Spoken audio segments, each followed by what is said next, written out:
अखिलेश जी, जिनकी party number 3 party है इस देश में, उन्होंने कहा कि 80% seats have been won in bypoll by India alliance.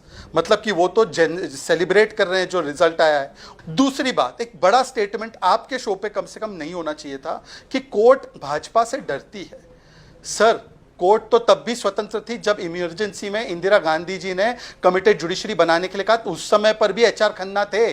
हमारे देश के जजेस पे आप सवाल खड़े करते हैं, और वो भी तब जब इमरजेंसी का 50th एनिवर्सरी आता है। आप अपना कृत्य देखो कि कैसे बहारुल इस्लाम को कभी जज कभी एमपी बनाते थे। पर मैं आपसे पूछना चाहता हूं कि इलेक्टोरल बॉन्ड का फैसला है तब कोर्ट स्वतंत्र है, पवन खेड़ा को बेल मिल जाए कोर्ट स्वतंत्र है, जब फैसला चंडीगढ़ मेयर इलेक्शन पे आए तो कोर्ट स्वतंत्र है, और अगर इलेक्शन कमीशन या ईवीएम पर कोर्ट बोले कि डोंट बिहेव हिपोक्रिटिकल, तो आप बोलते हैं कोर्ट बिका हुआ है जी।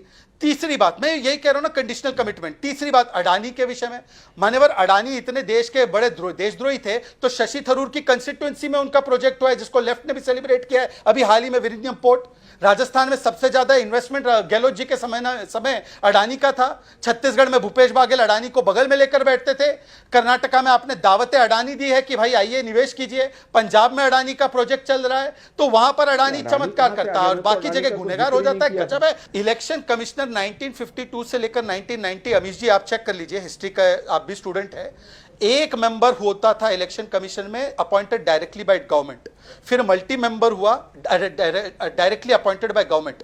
2023 के बाद आज लीडर ऑफ ऑपोजिशन भी उसमें हिस्सा है, पर स्टेट के state election commissioner directly appointed by government, no chief justice, no leader of opposition.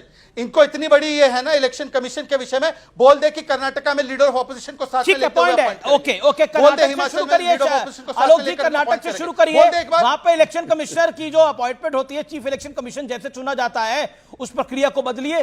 Karnataka और तेलंगाना, हिमाचल में सेट द वे आउट, और फिर आप बोलिए भारतीय जनता पार्टी को कि आप भी बदलिए।